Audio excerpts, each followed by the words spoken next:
just really wanted to, introduce why we're doing the tasting first of all, and then we'll go through the most recent vintage 21, and then following that, we'll obviously we'll get to the wines as soon as possible. That is the main reason why we're here.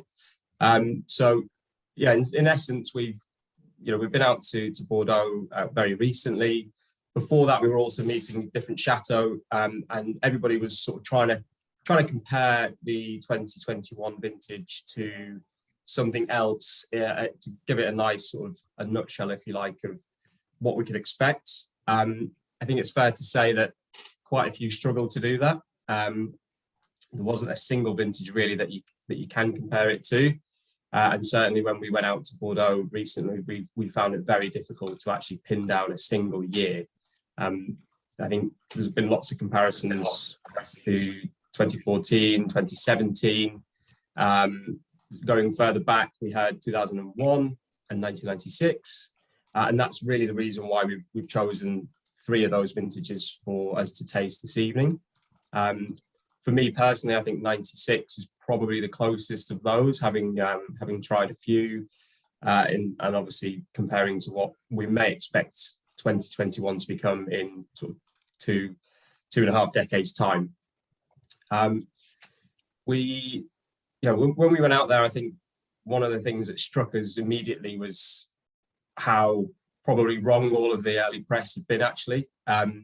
We'd heard a lot of bad press ourselves. Obviously in the trade, there was lots of whispers about the vintage, the weather, how awful it could actually turn out to be. Nick joined me, as did Nathan, one of our co-founders. And I think, Nick, that you can disagree with me if you want to, but the first wine that we tried instantly had me on the back foot. It wasn't what I was expecting. It was far, far better than what I was expecting. And the trip actually turned out much in the same vein, with lots and lots of wines actually writing delicious in a lot of my notes. There weren't too many which were off the mark. Although, as you probably heard, it definitely is a year where caution is needed. It is heterogeneous. So I'll get on to the sort of ins and outs of the year. Won't go into too much detail. I'm sure you may have read up yourselves or heard things through the grapevine, as it were, in terms of what the year was like. But I do think setting the scene a little bit, certainly in what we're going to try this evening, might help us to sort of understand a little bit more about why 21 is tasted the way it is, and also how we can compare that, or possibly not, to some of the wines that we're going to taste this evening. So in terms of the year as a whole, I mean, it was a difficult year. There's no getting around that. That basically, if anything could have gone wrong during the year in terms of winemaking process, it did. And the fact that we've actually got to a stage where the wines are as good as they are is quite remarkable, to be honest. It started off pretty well, actually. The winter was quite a mild one, and was a good amount of rainfall, and that carried on through the spring as well. So raising the water table quite nicely. But unfortunately, around about the early part of April, there was some quite severe frosts, some of the worst actually that have been for many, many years, and sustained as well. So the vines were all getting themselves set up to produce their buds, which they did in response to the good weather in March. And then the frost came along and unfortunately destroyed quite a lot of those. So that's instantly going to reduce the yields on what we could expect later on in the year. Those frosts, however, were followed by what was only described really as quite a sort of cool, wet period, which didn't really abate until later on in the summer. I mean, obviously, normally it would get much drier, much more sunny. One thing that the Bordelais were very keen to show us in our trip was lots of graphs showing us how little sun there was compared to normal, how much rain there was compared to normal, and really what a torrid time they'd had of it. And all of these weather conditions, the wetness, the lack of sun, brought lots of different problems with mildew and rot, especially with the vines that had been affected by frosts, unfortunately. So again, all reducing the yields. And then as we got to the later part of the summer, it definitely dried up. However, there wasn't very much sun. And this is is obviously needed to help ripen those grapes and get them to produce enough alcohol at the end of the year. A slight caveat though, and one interesting fact that we found from a couple of different chateaux was that the phenolic ripeness throughout the year was actually developing perfectly ahead of the actual sugar ripeness, which normally you get the other way around. Winemakers are desperate to get their phenolic ripeness to where it needs to be. The phenolic ripeness being the tannins and the pips inside the grapes reaching a level of ripeness which is going to give the final wine less of an edge. But here it was ticking along very nicely, whereas actually they were this time around desperate to get the sugar levels up. So nobody could actually really explain why that happened. I'm sure there'll be lots of retrospective looks on what was going on there and what they can learn from it. But I think the fact that that phenolic ripeness came very easily to the grapes, certainly in the Cabernets. We tasted a lot of wines where actually the tannic structure was very, very, very fine. Actually, some of them were quite silky in how their tannins were, which you normally wouldn't get during Bordeaux en primeur tasting. Normally your teeth are chattering with the tannin. And here they were just really quite delicious, very well balanced for the most part, and quite a sea change actually from the last few years, what we've been, I guess, taught or come to expect from these big solar vintages where the wines are enormous, very dark black fruits. Here there was more red fruit, still had those black fruits as well, but a higher amount of acidity, still excellently balanced. And then, like I say, those silkier tannins were quite a nice change from the last few years of tasting EP for certain. I mean, that gives an overview of what happened during the year. Like I say, if something bad could have happened, it did, and the fact that the Bordelais were managed to get around those issues is quite remarkable. And really, that's a culmination of lots of learning over the last few vintages.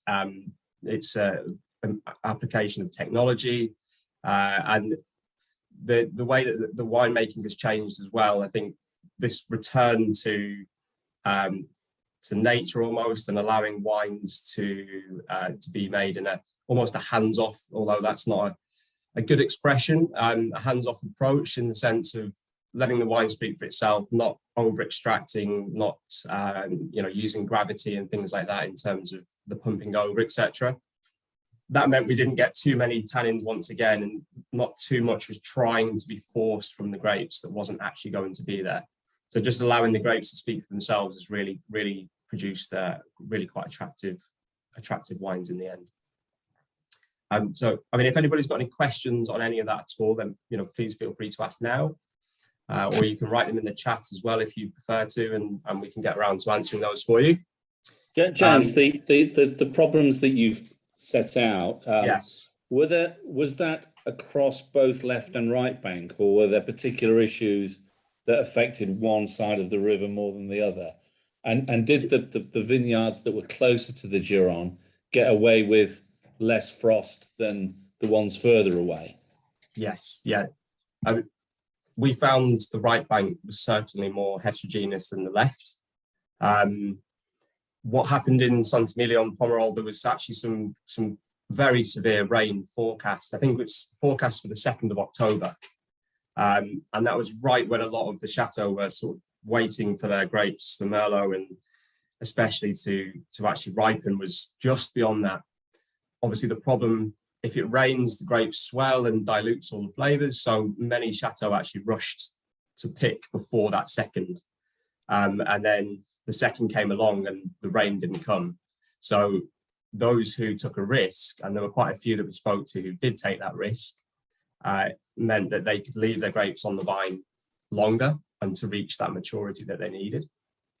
The left bank, there are certainly some chateaux where they haven't quite got it right. There's something not quite right about whether they'll mature a little bit more and develop quite nicely after that remains to be seen. But certainly in comparison to what we were tasting, Cabernet Sauvignon especially has probably led the way in terms of being the most homogenous of the grapes this year, with the highest level of quality. And we did see a lot of Chateau adding more Cabernet than normal. Figeac, for example, have got the most amount of Cabernet that they've ever had. And there were lots and lots of examples of that happening. So I think there are some great wines made on the right bank for certain. And we've seen, Galonia's, two of his best scoring wines have been Cheval and Pavie. The left bank has produced some really fantastic wines as well. It's really quite difficult to just, tar any region with the same brush. Unfortunately, it's quite a difficult year to give generalizations to. I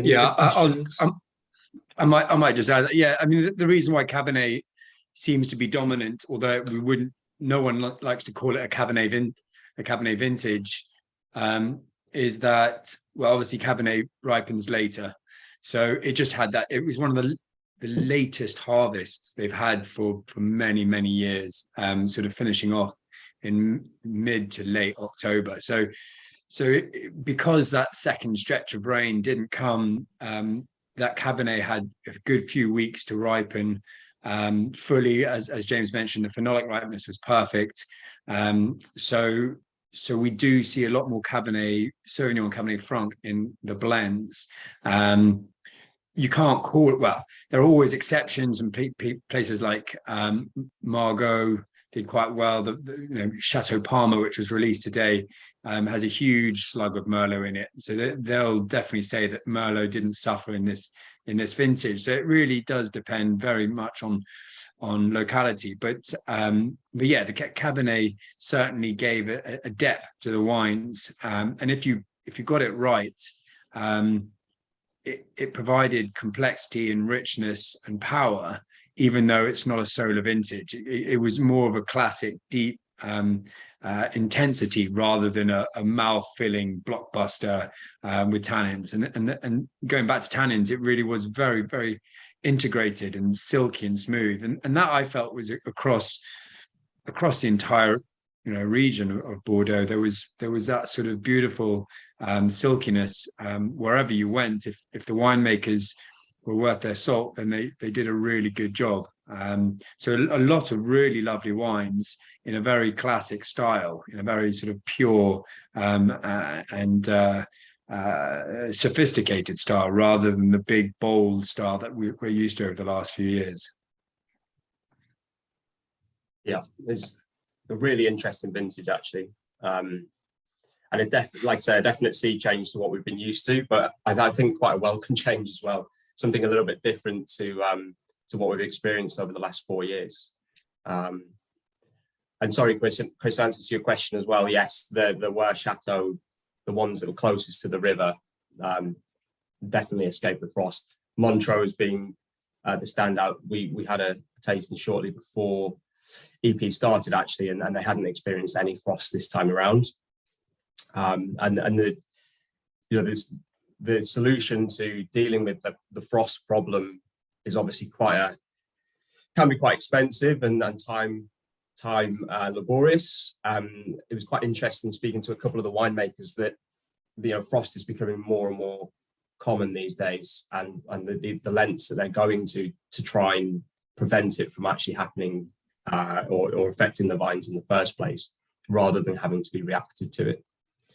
So there's a huge amount of work going on, understandably, behind the scenes to try and preempt these issues before they actually happen, because the weather is unfortunately becoming much more unstable from year to year in terms of these extremes that we're seeing from spring to summer and autumn, and it's just becoming a fact of their life, unfortunately. So yeah, we'll see what happens over the next couple of years, I'm sure, but this frost issue seems to be one that isn't, unfortunately, going away. Nick, do you want to talk about our trip a little bit more, and then we'll get on to tasting some of these wines as well, which of course we're all here to do. Well, we've covered a lot of what we learned, and certainly what we learned was that it wasn't all doom and gloom, that the quality was actually pretty pretty good, whichever appellation you went to.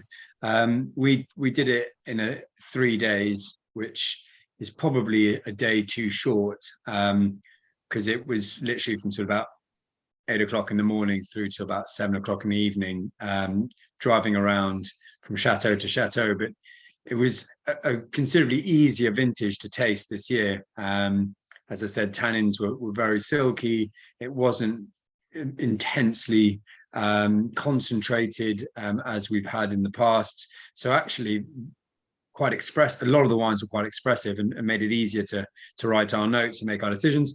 We spent we went out on Sunday night. Monday we were spent on the right bank, with some very early starts with some very nice chateaus, including sort of Angelus and Ozone, which sort of set a very high standard off the bat. But we did try a bunch of other sort of lesser chateaus, if you will, and really continued to be impressed.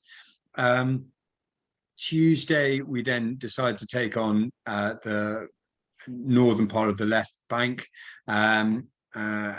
Made our way to the top at Saint-Estèphe and Montrose, but worked our way down through Saint-Julien and Pauillac, and a little bit of Margaux. And then on Wednesday was a bit of a mop-up day of wherever we hadn't been.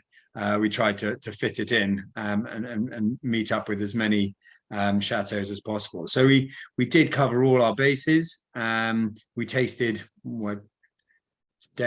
it didn't count, but probably 200 odd, maybe even 300 wines, estates. And I think we came back with quite a nice understanding and agreement generally between the three of us. All three of us do have slightly different palates, but we were all quite impressed, and we compared our notes, and I'd say a good number of them we were all in agreement that they were very good, and the ones that didn't stand up usually wasn't because they were badly made, but just lacked a little bit of the stuffing that we would expect for longevity, and often for value. So that was our trip in a nutshell. Yeah, we've written our list of what we recommend, and waiting to see those come out as they now do, and pray that the price is right. As with so many of these things, we've seen some good prices and we've seen some not so good prices, but that's the nature of the beast with Bordeaux. Yeah. But we can move straight on to the first white, if you haven't, well, the first wine, which is a white, if we haven't already finished it. I've actually got quite a way through mine, but it's always nice to start with a white amongst a range of Bordeaux. Super under appreciated, I think, white Bordeaux. Always produces really good quality. It's seldom a single varietal, much like anything else in Bordeaux. And the Semillon Sauvignon Blanc blend is actually one of my favorites. I think it gives you the best of both worlds of crisp, fresh bite, but also a nice silky rounded mouthfeel as well. So what we have here is the Petit Haut Lafite Blanc, which is the second wine from Smith Haut Lafite, from their white range, which is down in Pessac-Léognan, which is in the south, in the Grave, in the southern part of Bordeaux.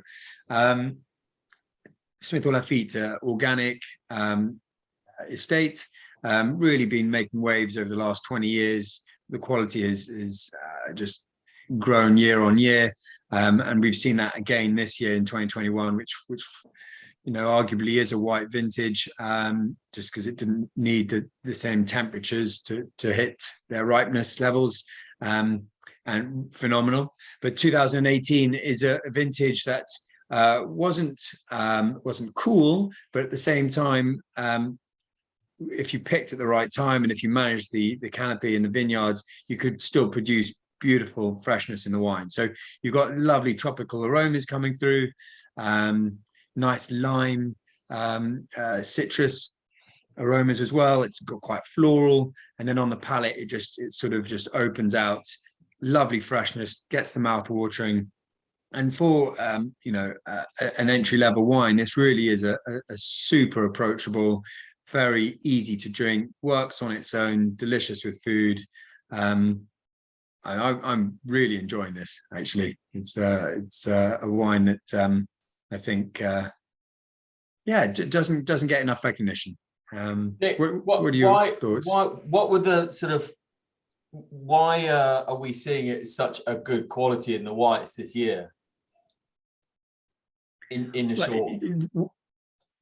short, generally speaking, the whites don't need the same temperatures as the reds, so they didn't need that extra ripeness in terms of that extra sunshine to get the grapes to full ripeness. They hit that already, but just in the same reason as the reds, you've just got that phenolic ripeness to it, that long, slow maturation period that just gets the grapes to hit a perfect point. And in 2021, we tasted across the range, and we've from very, very fancy Smith Lafitte Blanc, which was probably for me the wine of the entire vintage. Which I think Nathan was so giddy when he was tasting it. He was almost like a little schoolboy in a sweet shop. It was that impressive, but also but at the lower end, just really lovely balance to the wine, lovely texture, and it's got a lovely zippy freshness to it as well. So yeah, really just hits the mark nicely. It's a good vintage to get into it. That freshness was really quite apparent across all of the whites, sort of laser-like focus, which was there for all of the ones that we tried. And I think also quite a few Chateau this year have upped the amount of Sauvignon as well, which has helped to bring quite a lot of that acidity with it, and that linearity, which just really helped lift all of the whites, and so actually very delicious now. But as always with white Bordeaux, got a real aging potential too. And Sauternes did particularly well this year as well. Unfortunately, we're not going to try it in this evening, and actually getting hold of 2021 Sauternes is not going to be easy. I think the production was severely down. The name of the chateau escapes me. I think it was Cute, was it, Nick? That unfortunately haven't been able to produce any wine this year. Such as the destruction. Droisy Diane just didn't produce any of their standard, their chateau wine. The extravagant, they had a tiny production, but that was it. So very, very difficult to get hold of, but of excellent quality, to say the least. Okay, I don't know if we'll move on to wine number 2, and hopefully everybody's got 2 glasses. It's not imperative if you haven't, but it'd be nice to do a sort of side-by-side comparison of the next 2 wines. So wine number 2, we've got 96 Montrose, and wine number 3, Charlie, I'm not sure how you've managed to find a bottle, but we've got the inaugural vintage of Le Dome, which is also, of course, 1996, from our good friend. A lot of bartering had to go on with that. Yeah.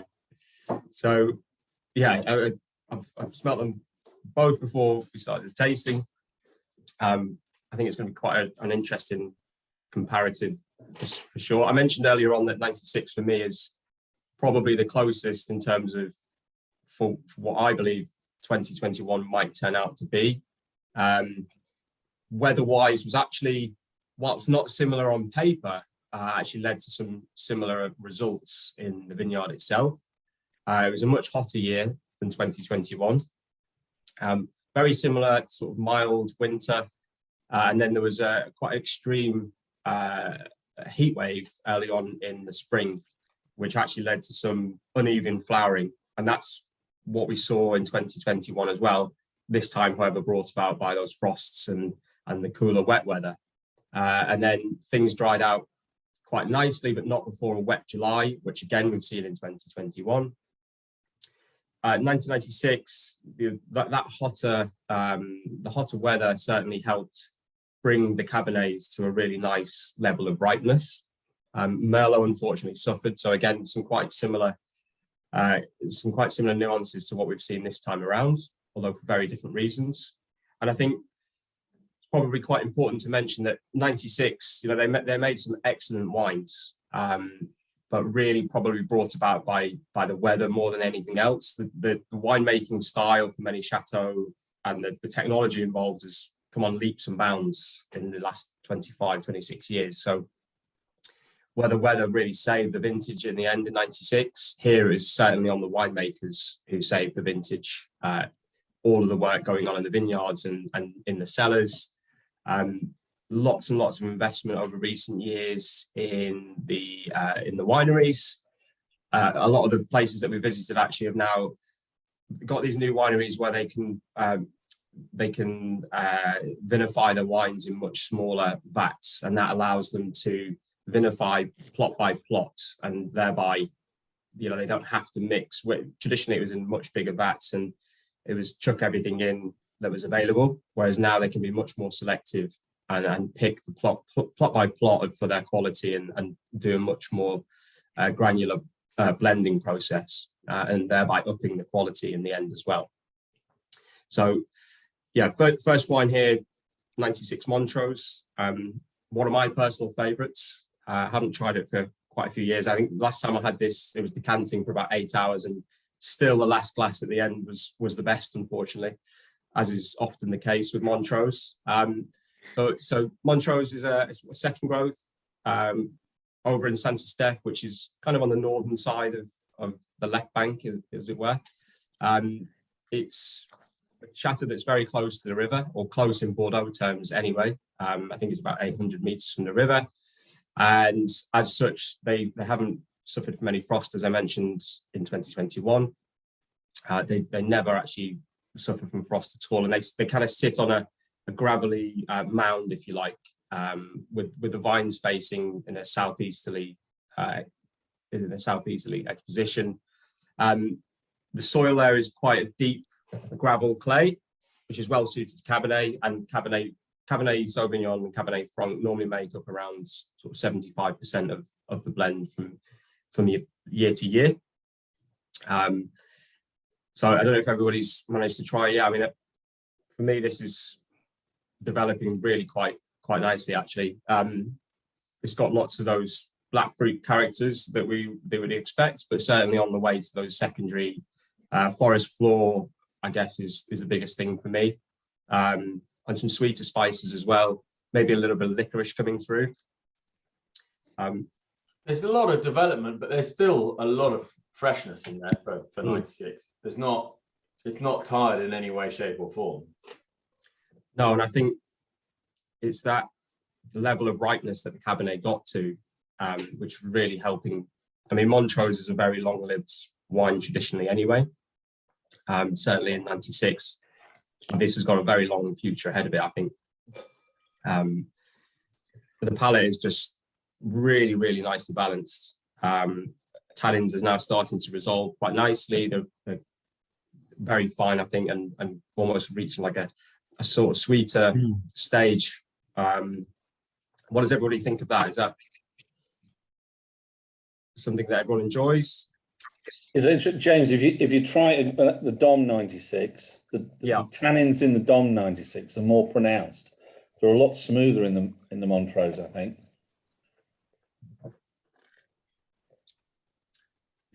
Yeah. You don't quite get that on the back of your teeth with the Montrose that you do with the Dom. Yeah, definitely. I think the higher amount of Cabernet Franc there in the Dome. I mean, traditionally, Cabernet Franc, 100% Cabernet Franc can be often described as quite rustic. And I think it's that bitter sort of cacao nib, dark chocolate edge that you mentioned there. I'm getting the tannins as you are, and it's that slightly bitter tone at the end, which is what's separating the two, I think. But I think equally the Le Dome is tasting really very, very good as well, I think. More of a sort of black olivey character at this time than a sweeter. And like I say, the dark chocolate there for me is really coming through as well. But again, in a great place in its development. Probably won't last as long as the Montrose, I'd say. But there's no reason why it shouldn't continue to evolve quite nicely. And certainly very delicious. And what does the 21s taste like for these two? So the 21s overall, they've got a real sort of red fruits for me were coming through much more than the last few vintages. There's a real spectrum of red fruit, black fruits, and blue fruits there as well. The tannins, again, really very well resolved in both wines, actually. Very, very fine tannin. So I think in terms of their overall balance, which is really the most important thing for longevity, people often say it's the acidity or it's the tannic structure that will lead to a long-lived wine. But, you know, if the fruit's out of balance, it's not going to go the distance. Both wines were really nicely balanced and had good depth and good structure. So yeah, for me, I mean, I've got a soft spot for Montrose, and I thought it was tasting really very well. Le Dôme this year, I thought it did excellently well as also, and you know, I know it's been very well rated, which is absolutely fairly deserved. Both of them have made a really good effort out of 21. Is it the first vintage out of Jonathan's new winery, 21? Yes, and that was an experience going around that as well. That was excellent. Gorgeous building. It's great to see it open now, and really quite special, actually, overlooking all of the other chateaux there around it. Very, very famous names that surround it. So yeah, it was nice to go and see the chateau, see the team, and taste what was a really good set of wines. I've asked Tom to try and set up a trip. He needs to set up a trip to Bordeaux. Yes, yeah, we'll badger him on that one. Don't worry. Well, I'll see him tomorrow night. So there you go. Yeah, give him another kick. You can twist his arm then. But I remember Tom last year mentioned that Jonathan may get re-rated this year. Do you think now the winery's open and he's 21, is coming into bottle? Do you think he's got a good chance? Yeah, I think the consolidation of what they're making there, and yeah, definitely with a chance. It was on the right bank, like we said, it was much more heterogeneous than the left, but all of Jonathan's wines, and hats off to Neil, their winemaker, you know, they've made a really good set of wines, really good depth, really good concentration, and that was what was lacking in some wines on particularly on the right bank, was that mid palate. But yeah, all of Jonathan's wines had that in spades, actually. So yeah. We'll watch this space. But certainly it was a chance. Both Le Dôme, I mean, all of Jonathan's wines, but because we tasted sort of 6 different wines, and also Chateau Montrose, both those estates demonstrated. There is a uniqueness to the 21 vintage, but they didn't demonstrate that there might have been any issues. There was no dilution in the wine. There was no weakness in the wine. They were very, very precise, very focused, perfectly balanced. It's just a different style. It's not that really warm, rich sort of blanket style, you know, that warms you up. It's much more focused and pure, and there's a lot of depth to these wines, and for me that just suggests great longevity. And you know, looking at these 96s, particularly that Montrose, you know, I'm so impressed with how youthful it is still coming across. I think there is a lot of fruit. It's so beautifully held together. There's lovely tension in the wine. It's really bloody good.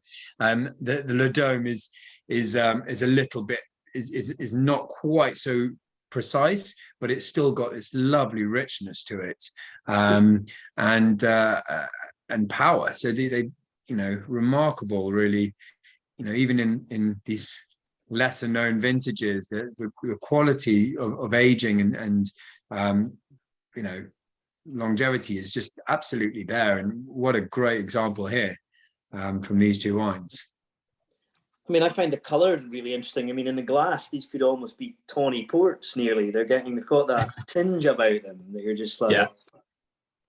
There's a definite shift to that that tawny, as you say, the character, the bricking at the edge, and you're expecting you're going to get something that's got a nice bit of age to it, and the fact that it's still got lots of primary fruit there is great, and that's what's helping to carry it through. Yeah.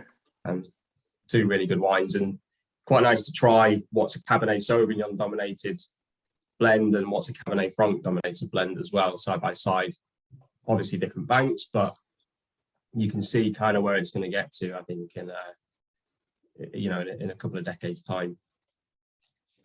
Those similarities between, whilst the weather, like I say, wasn't exactly the same, the effects that it had on the vines itself and the stresses that it could cause was a factor that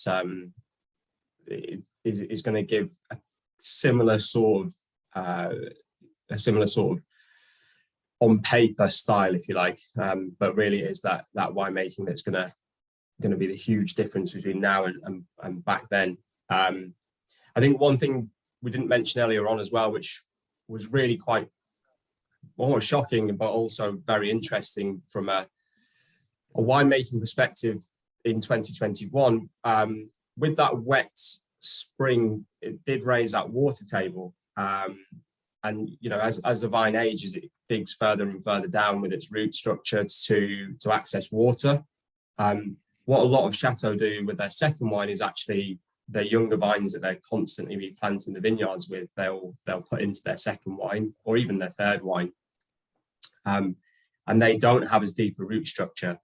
And what we've seen in 21 is that because the water table was quite high and then maintained, it was actually the vines with very shallow root structures that suffered the hydric stress that you'd normally get in a drier vintage. So we actually saw lots of second wines performing way, way above where you would normally put them, even though they might have declassified fruit into them.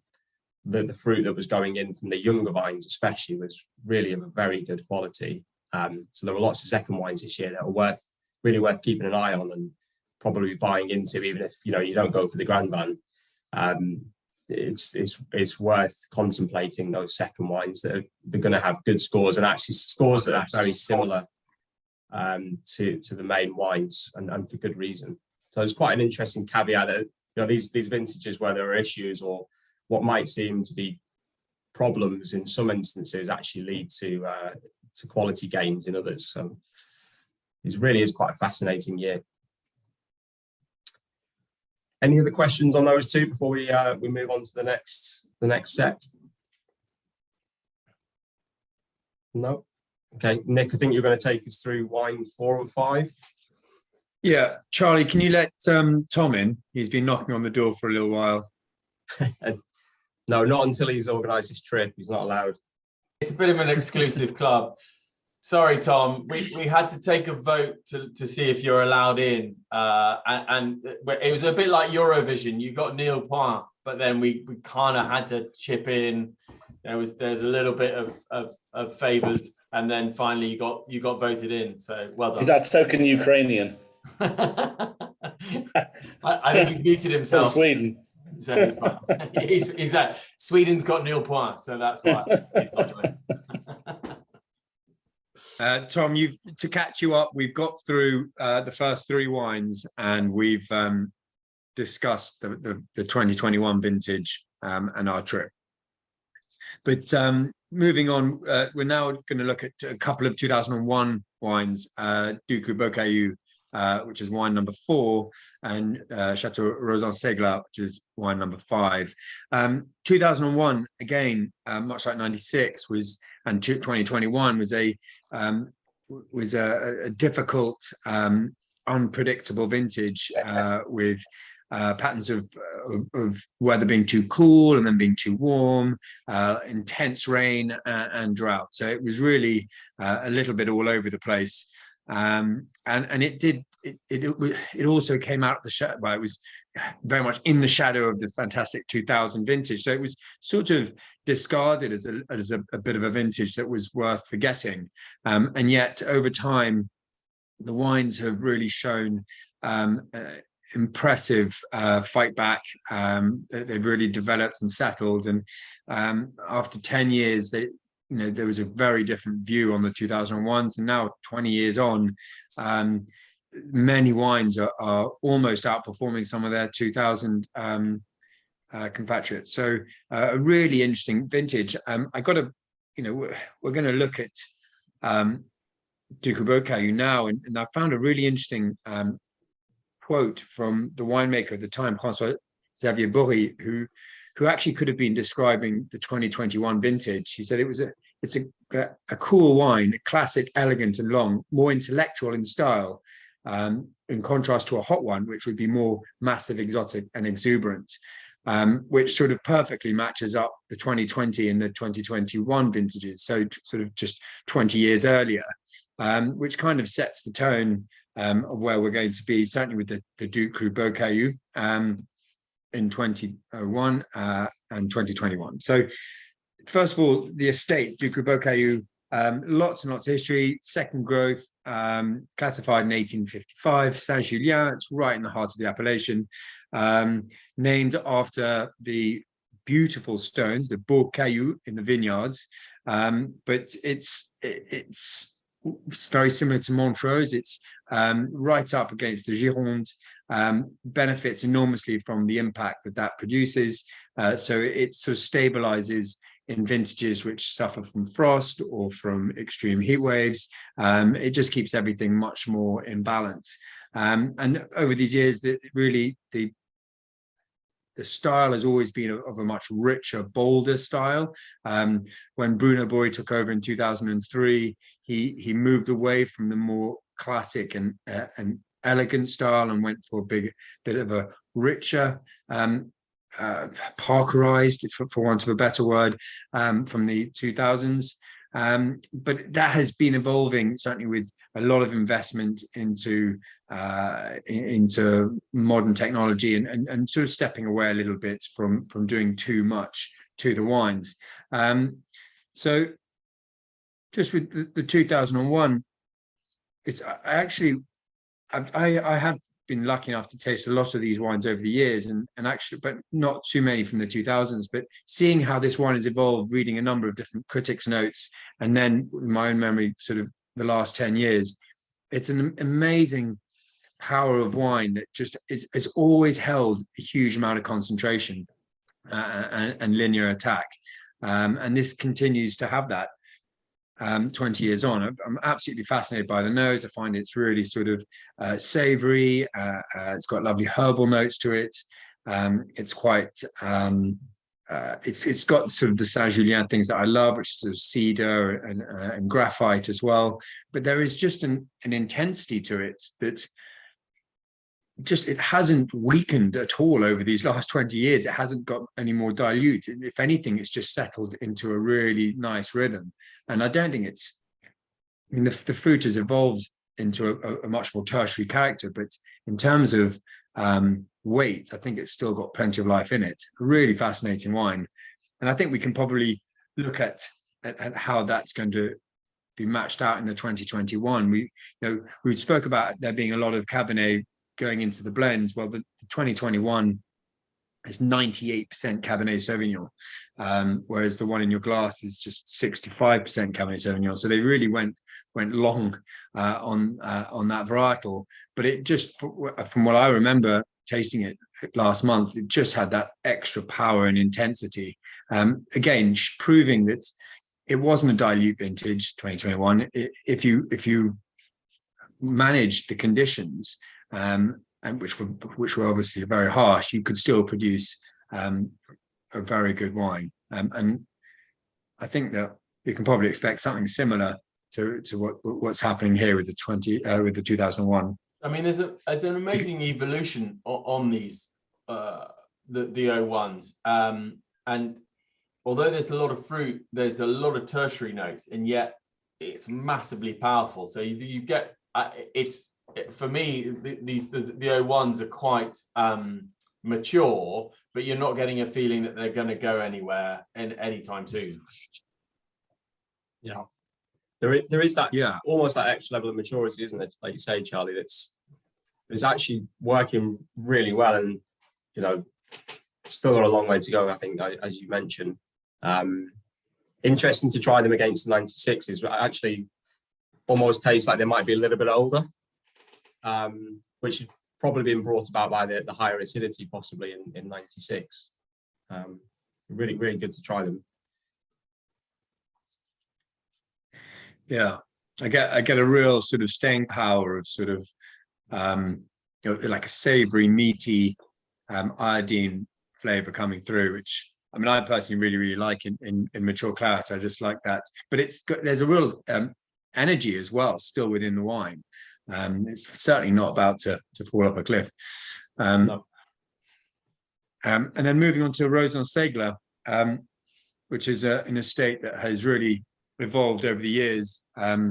This is sort of 100 years older in terms of set up in the 17th century by a rather extraordinary chap who kind of did everything. And Pierre de Rosan, when he set up Roseanne Stagler, was also manager of Chateau Margaux and Chateau Latour, and was setting up Pichon Lalande and Pichon Baron. So this guy was really a bit of a legend at the time, and an estate that I've always really followed and loved, has just gone on from strength to strength right up until the mid 90s, when it was bought up by the Chanel group, and just underwent an enormous amount of investment, regeneration inside the winery, in the vineyards, new winemaker coming in, changing absolutely everything, and actually going back to its roots, taking away machine harvesting, really focusing on the detail and the minutiae of how wine should be very delicately put together, and actually going all the way through up till to the 2021 vintage. Something that is certainly not lost on us is if you have the money to make good wine, you certainly take advantage of it. And they had, James, was it right, 150 people working in the vineyards to manage the difficult conditions. I mean, if you can afford to do that, I think it was your wines are not going to suffer as much. I think it was 150 at the sorting table. That's quite incredible. But the results are quite remarkable, and that's actually across their whole range, from Canon and Berliquet in Saint-Emilion as well. But just going back to our 2001 here, this is a wine that actually impressed off the bat. In 2001, many of the critics were very impressed with it, but it did take a huge slump. It completely collapsed on itself, offered very little until sort of 10 years into its life, and then it's breathed a whole new sort of explosive floral, which has developed into a herbal, more savory profile. And I just find it beguiling. It's really interesting. Sort of black olive, herbs, sage. It's just really like, and it always has like that nice little dark fruit, persistent sort of aroma in the background, just carrying it along. I mean, that's really very elegant for something as old as it is, and I just impressed. How do you guys feel about it? Maybe I'm wrong. Maybe I'm just enjoying it more than maybe my glasses. Especially good. On the palate, I just think that's absolutely lovely for all the flavors that you mentioned. I didn't think much of it on the nose. I thought there's maybe not a lot to this, but then you taste it and you're like, yeah, it is. It's got so much going on in it. Yeah, I really like it. It's got just, it's got this really silky, like the tannins are very much there and present, but they're super fine, perfectly integrated, and it just holds in the mouth so perfectly. It's super polished at this stage. It's not I mean, the color is certainly changing, but it's not breaking down, and that wine is going to continue flourishing. I mean, I think it's hit a certain flavor profile which is probably not going to change for a while. It's interesting as a Margaux. It's quite quiet on the nose. I mean, well, possibly also haven't given it much time to open up, but I always find that with Margaux that they're relatively quiet on the nose, but very like you say, silky and explosive on the palate. And for a lot of people, the Margaux are considered the more feminine style, you know, just have that sort of sweetness and that smoothness of tannins, which you're seeing. And I'm surprised at how lively it is for an 01, I have to say, for a Margaux. Yeah. Yeah. Two excellent wines again. Very spoiled so far. They've all been absolutely exceptional. It's just such a great example, I think, so far of these 4 wines. I didn't know what to expect, in all honesty, but I'm really pleased that it just goes to show that even in these lesser vintages, which I suppose is the whole point, is even in lesser vintages like 01 and 96, there is still so much staying power within these wines. They're still drinking so well 20, 25 years on, which just goes to show what you don't have to have a blockbuster vintage for it to last. You can have these more difficult vintages that produce a different flavor profile, a different style, a more classic style if you want. But classic doesn't mean dilute and weak and short at all. I mean, I can still taste the Roseanne Stagler. The finish is just very, very long. It's still got it, and you know, I think that's something to be excited about. If you pick wisely, obviously, if you pick the right estates, these wines will just keep going. I think it underlines how difficult it is to know when to start drinking some of these wines, because once you sort of get to sort of 10, 15 years, you start to think, oh, blimey, I'll start maybe drinking this. But actually what this demonstrates is that you don't have to even think of that short term. You know, you can sit back and relax with some of these wines that are going to be there for 25 years plus. I think it's a really interesting comparison to have the two 96 and then the two 2001 as well, but also then comparison for what's the difference between maybe jumping on, what are we there, 5 years from 96 to 2001, and then I'm sure we'll have something similar another 13 years or so, just to see that evolution. Different chateau, different appellations and things, but we'll just to have that comparison, like you said, Chris, to know kind of when to dive in, or maybe what to expect if you're diving in after that kind of period. It's like opening a time capsule, really, and just checking on it, and yeah, it's fine. We can lock it back up again, sort of thing. It's got a bit further to go. Mm-hmm. But that's half the fun of these, is, you know, and if you're lucky enough to buy a case of 6 or 12, is to go to today's the day and analyze it for what it is on the day that you open it, and then and go, actually, these are drinking fantastically, I might have another one tomorrow, or say, actually, do you know what, I'm not going to touch these for another couple of years. I mean, this is probably when the old Coravin comes in slightly useful, but it's one of those sort of personal things that I have a preference of opening the whole bottle and analysing it and seeing what happens throughout the day or the afternoon or the evening or the breakfast. It's all about the analysis, isn't it, Charlie? It's all about the... No, do you know what? It's not only about analysis, it's about sharing it with others. So then you can have an analysis together. But the Coravin is great if you really want to sneak a peek and decide whether you want to dip your toe in. But there are obviously the other issues of pulling it out of in bonded storage to have a drink of it and so on and so forth. So there are other caveats to it. So that's why tastings like this are brilliant. There we are. Or as Tom says, just buy 2 cases. Absolve yourself of all guilt. Always better to drink too young than too late, frankly. It's going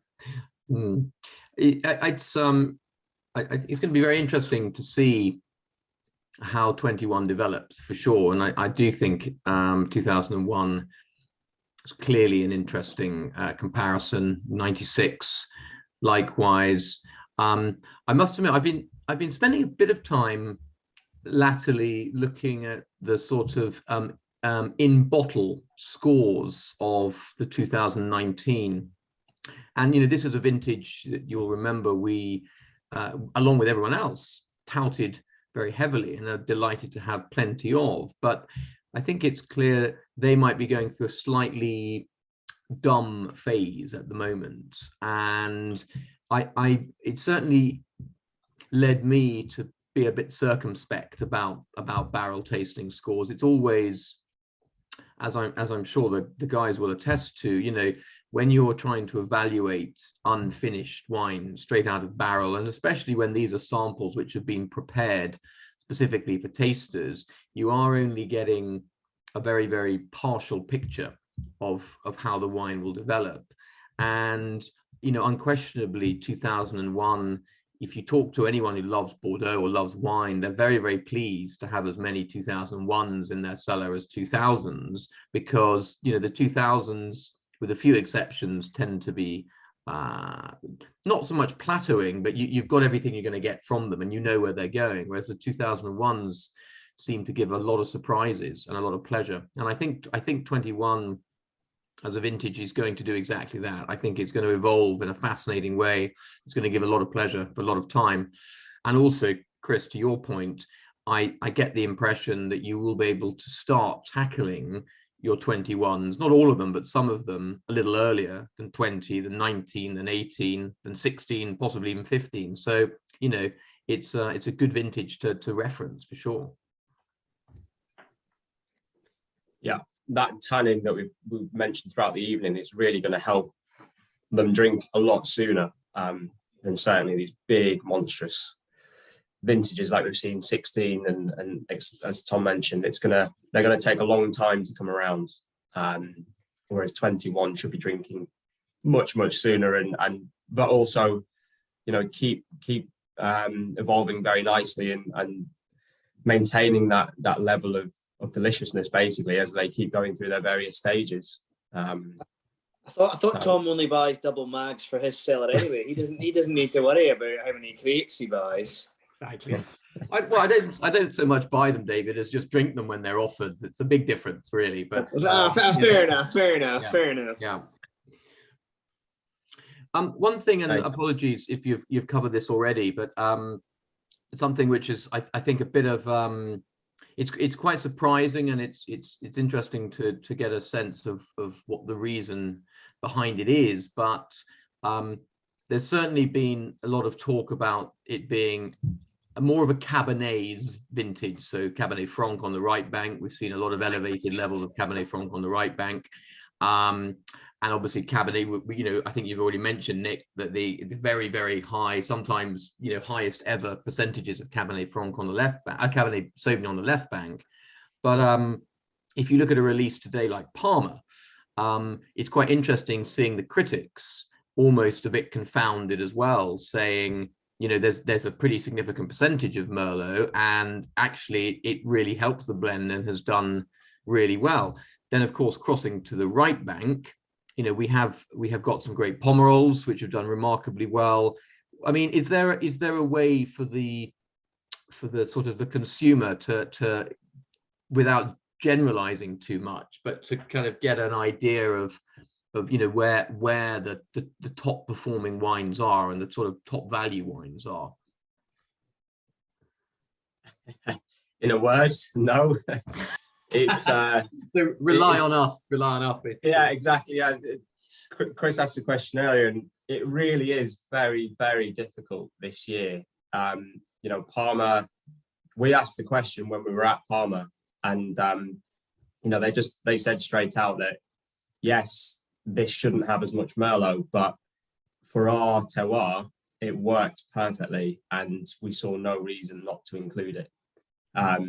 Whereas for others, you know, they just didn't escape, and it really it's where the chateau is based, and you know, those microclimates that can occur in Bordeaux, even in such a huge vineyard area, which would just make it a really multifaceted vintage, and it's one that definitely needs to be tasted. And you know, thankfully we did that this time around, and obviously we've got all the critics as well. And Nick mentioned earlier, when we got back, a lot of mine, Nick's and Nathan's thoughts were very much aligned, even though we've got different palettes, of course, and generally aligned with a lot of the critics too. So there's a clear, I think it's interesting this year, a lot of critics are coming out with similar sort of scores, and you know, the wines, I think, have got, where they've got that appeal, they have a wide appeal.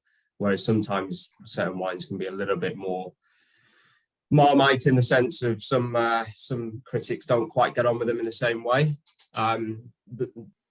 So yeah, the short answer is no, and I think it's, dare I say, it's almost Burgundian vintage in the sense of having to know the wine and the individual vineyard. But unfortunately, it really does come down to the weather rather than the actual soil type in this instance. So yeah, it's I guess the best way of doing it, Tom, is to buy across the board and then try yourself in 10 to 15.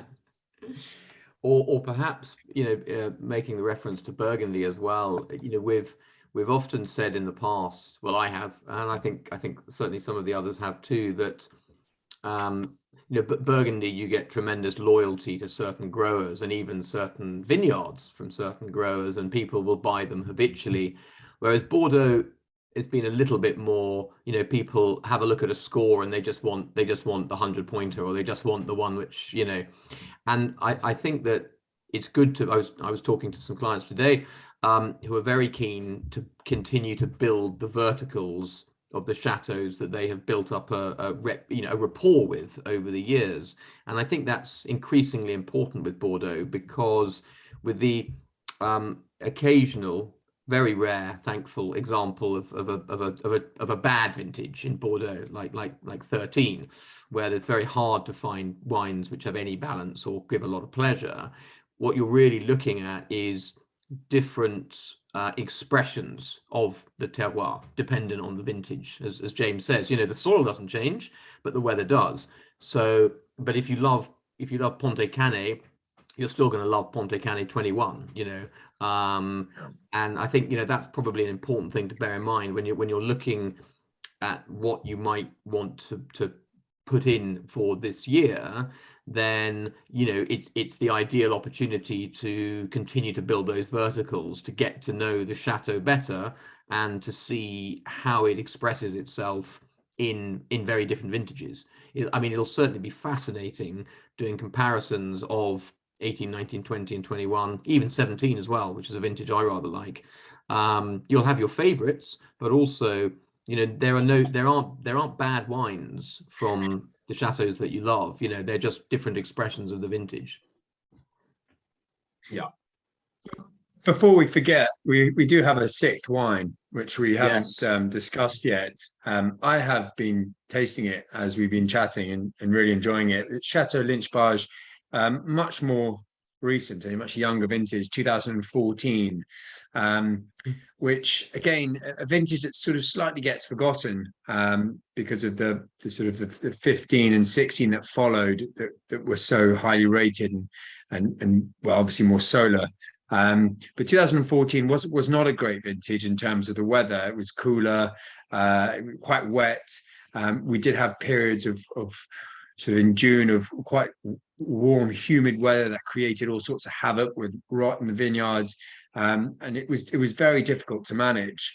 But I think I've tasted a number of 14s of late, and I think the vintage is really starting to come into its own. It was quite tannic, was quite harsh at a young age, but really it's finding its feet and it's sort of all integrating quite nicely. And here we have Chateau Lynch Barge, which is an estate that has gained a huge amount of following some sort of stratospheric scores from the 09 and 2010, and suddenly everyone started really looking into it. So I think 16 it picked up 100 points. So it was a wine that we all follow. But then 14 is one that I think has flown totally under the radar. But getting to taste it now, we can really start to see actually a very different profile to these big, rich, bold, tannic wines that come from the solar vintages. And actually, we've got a lovely purity of fruit, a lovely sort of linear, yet very ripe, dark fruited wine. It's 100% Pauillac. You would know that in a blind tasting. Just from the nose, but it's got that graphite, that sort of cigar box, tobacco leaf, in abundance. So it really does have a sense of place. But but there's a lovely restrained power that comes from Lynch Barge that I feel only really starts to come out in older vintages. It really is a wine that really needs time to settle down. And the 2014, I think, it's finding its feet perfectly, and it's really starting to enter that welcoming period. Yeah, and I think, Nick, as well, you mentioned that it was sort of forgotten originally. And I think if you look at the scores that came out back in the day, they weren't too gracious at all. And I think it was Galoni who was the first to sort of revisit them a few years back now. And, he held his hands up basically and said he probably got it wrong. And then quite a few wines got a much higher score. And certainly as the ones that we've been trying of late, and we've done a couple of different tastings with various Chateau, they've really started to open up now. And they were quite tight and close, certainly for the first few to 10 years of their life, but they're starting to unfurl. And I think in terms of the tannic structure, this Lynch Barge is probably quite similar actually to the 21, Nick. I don't know if you disagree. But yeah, really very, very nice fruit structure, probably a bit darker actually in 14 than the 21 has. So there seems to be a much more sort of red fruit profile this time around, but really quite interesting again to try another 14, which I don't know if everyone else here agrees, but certainly from what you read on paper initially, it's tasting far, far better than we might have been led to believe. And I think that weight that it's putting on is really quite nice, actually. Do you know what? It's obviously it's a big jump from 96 and then 01, but there is an amazing amount of smoothness already. You're getting very much that sort of knitting together of definitely that flavor profile and the alcohol that seems to have really sort of gelled very, very nicely. And a lot of people have written, like we said, a lot of people have written off sort of 2014, stuck between the sort of 2015 on one side and the sort of 12s on the other side. And I think that is even now it's absolutely delicious. There's no denying it. Lynch, I might be slightly biased. Lynch is definitely one of my favorites, but and also apparently my dogs. That I've drinking very nicely now, and how much and how that evolves is going to be really interesting. But approachable now, definitely for me.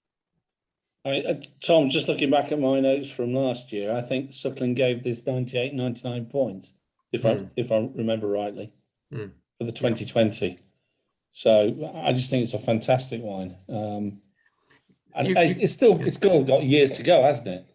You can't really go wrong with Lynch. I've got a good client who has a lovely vertical right back to sort of 95, and 95, 96, even 97, probably a bit tired now, but was gorgeous. But Lynch is remarkably consistent. It's sort of known as poor man's Mouton, and now I don't think it's poor man's anything, frankly. I mean, it's absolutely it's not inexpensive, but also it's very much a wine in its own right, which outperforms its fifth growth status.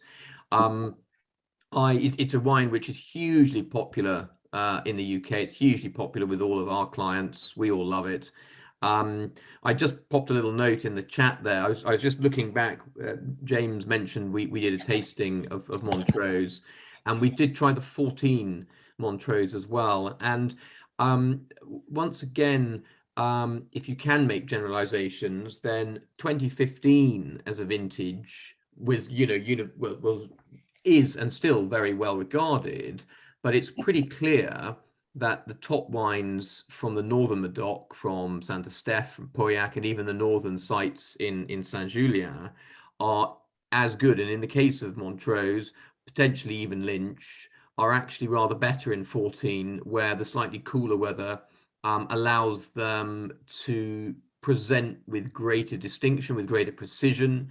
They're not so troubled by, you know, incidences of frost and poor weather because of that proximity to the Gironde itself. You know, so that's a great, huge influence on the wines. You know, that sort of mitigates against hot weather, mitigates against cold weather, frost, potential rot and damp, and yeah, I think that 14.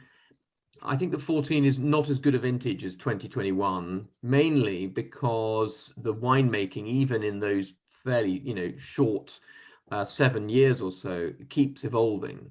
And so the opportunity to get more sophisticated, softer tannins that are still very present and still give structure to the wine, but you know, you don't have the same angularity in the 21s as you do in the 14s, but it's certainly, you know, the vintages bear some close scrutiny and some comparison, and I think there's certainly an argument that they will evolve in a similar fashion, less flashy, a little more sophisticated, cooler, classy. We all need a bit of that, frankly.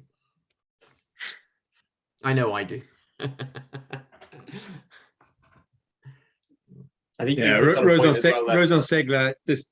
Stagler described the 21 vintage as aristocratic elegance, and I just think it's so true. Coming from 3 warm, big, bombastic vintages, this sort of more restrained style is not weaker in any shape or form. It's just much more elegant and complex and nuanced is probably the best word for it.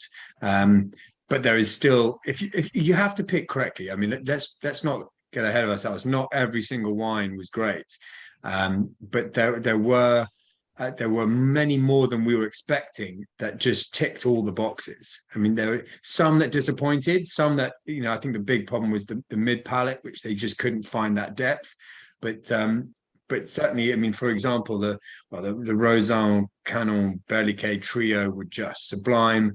Ducru is for us one of the wines of the vintage. GPL really stood up to be counted. I mean, you wouldn't have thought they had a bad time of it in the vineyards at all. And then Montrose, you know, they just nailed it. So you just look at these wines, you know, and you just think, well, you know, if you got it right, you wouldn't know it was a difficult vintage. You just know it's a different vintage, and I think that's why it's great to be able to have a variety of style within your own portfolio, and why, you know, I'm not shying away from recommending this vintage. I think that it's you know, today Ponte Cane came out. I contacted a friend who follows Ponte Cane religiously, and I said, this is a great wine to have. You'll be able to enjoy it inside the first 10 years, whereas that 2020, which you bought last year, you may as well forget about that for 2 decades. So it has its place, and it will not disappoint. Yeah. What would you say, you know, of the vintages of the wines still to come? We've got plenty of them. You've mentioned Ducru coming out, which I think everyone is largely in agreement that it's certainly one of, if not the wine of the vintage. And Grand Puy Lacoste, I know you will absolutely love and has got great reviews too. What other wines would you be especially sort of touting at the sort of treat yourself end, but also at the sort of value end as well, or the hidden gems? Yeah, it's a good question, Tom. I think Pichon Lalonde was absolutely stunning. Really incredible, actually. The only problem is they've made, I think, about a fifth of what they normally would. So we unfortunately, you know, as much as we'd love to get hold of lots of it, I don't think that's quite going to happen. I think for me, I really enjoyed the wines of Aubryon, if money is no object. The Mission and Aubryon were excellent, as were the whites. The value ends, I mean, sort of middle of the road, if you like. Grand Puy Lacoste, I think we all agreed, as Nick said, was absolutely stunning as well. In that kind of price range, I think it's going to be fairly difficult to beat actually this time. And second wine in Nenan, the Fou de Nenan was really very good on the right bank. I think the fruit structure, the fruit profile was just fantastic. The structure was there. and probably looking hopefully less than 150 quid and some change for a 6-pack. So as the right bank prices go, that's great. And then club favourite Tessier was excellent as well. Unfortunately, they've produced a lot less this time around too. But I think as a price tag, it's going to be very difficult to beat also. So it's an interesting vintage in the sense that the top wines are great, but also there's some lower end wines where, you know, normally you'd need a really good year for them to stand out. Whereas I think going back to that point I made about probably these younger vines potentially, which are coming into play in terms of that hydric stress has really helped on some of them. So it's certainly not a vintage where you're restricted to buying towards the top end to get quality. Nick, have you got any others? Yeah, I agree with those. I mean, I'm just flicking through my notes, just quite enjoying looking at it, and just there's no rhyme or reason. Like Gaffelier, really impressed. It was the first wine we tasted, and I just remember just going, "Whoa, this is really good." Like that was the start of our trip, and you know, Bran Cantenac and Margaux. I thought that was if you like Bran Cantenac, it made a really lovely wine there. I keep going back to Canon and Berliquet. Just the level of detail that they go into making those wines is just extraordinary, and the wines are beautifully pure. There is a lot of, you know, good, you know, Bataille. You know, I love that wine. It was it's a wine that I like following. We got to a stage where it was like, please don't. I hope you've got it right this vintage, and you haven't failed on finding that mid palate. That was always the big disappointment. And Bataille nailed it. We were all in the same room and we tasted it, and we were like, excellent, high five. That's a great wine. That's going to be a good one to promote and to stick behind. You know, and Leauville-Barton was another one where we just very, very satisfied with the quality that's come out. That fall within those price points that are totally,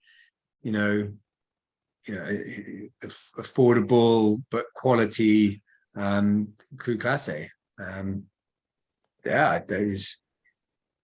It's a real mix variety. There's no one appellation that stands out on its own, and that's I guess that's the thing about this vintage. Behind obviously all the Gaelic chat and bravado, are they quite impressed with this vintage, or are they sort of, yeah? They were really, really proud of themselves for starters, but mostly because they worked their socks off. Okay. They really did point out how many extra hours they spent out in the vineyards. So they know that they really had to graft to get something out of this vintage, but then it was definitely worthwhile.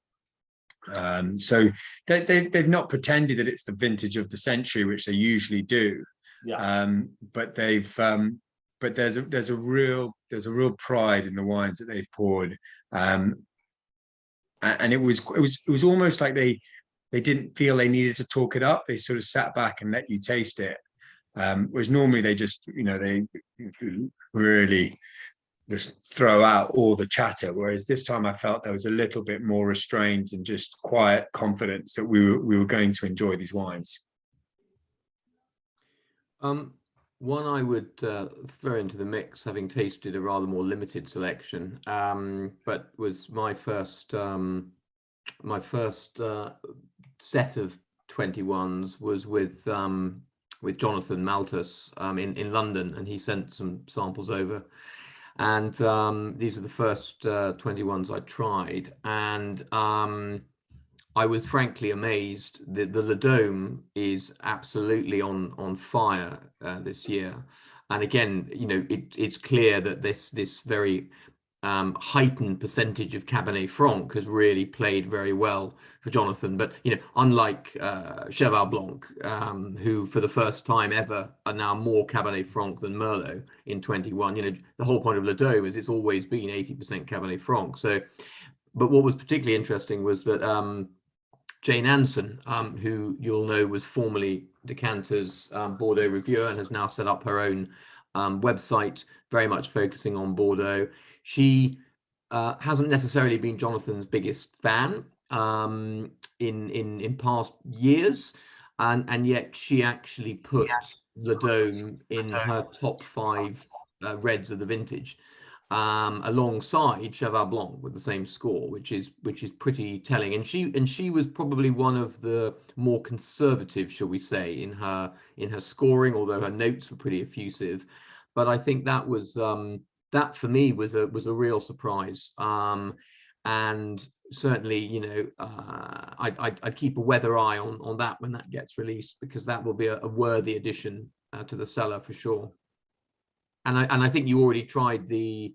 No, sorry, you didn't have the Lenardian to begin, did you?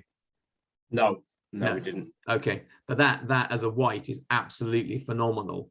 Sort of got the same scores as some very serious whites. I think, like was it Margot's Blanc or the Pavillon Rouge Blanc or whatever it was. I mean, it was up there with some fairly big names. So I think that's that's certainly going to be on my hit list this year as well.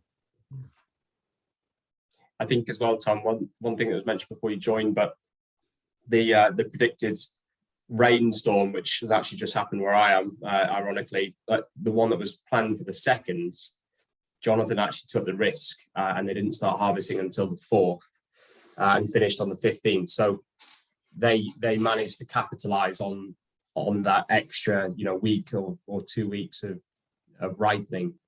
Whereas others in the area sort of scrambled to get the grapes in before the downpour, which was predicted. So that's probably helped to elevate the wines to where they are.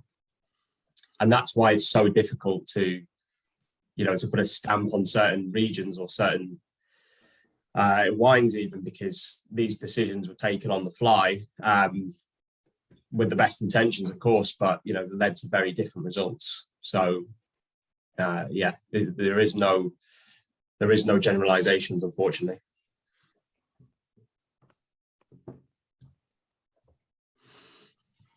Okay, I think we've tasted all the wines there. Yeah, absolutely. Yeah, very, very spoiled, I have to say.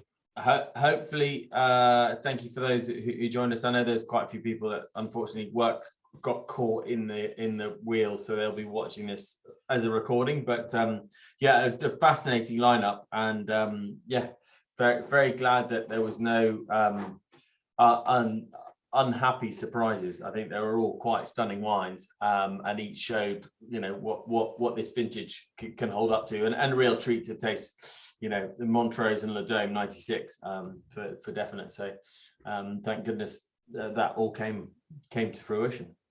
But I think I'll let James and Nick close out what has been a very enjoyable tasting.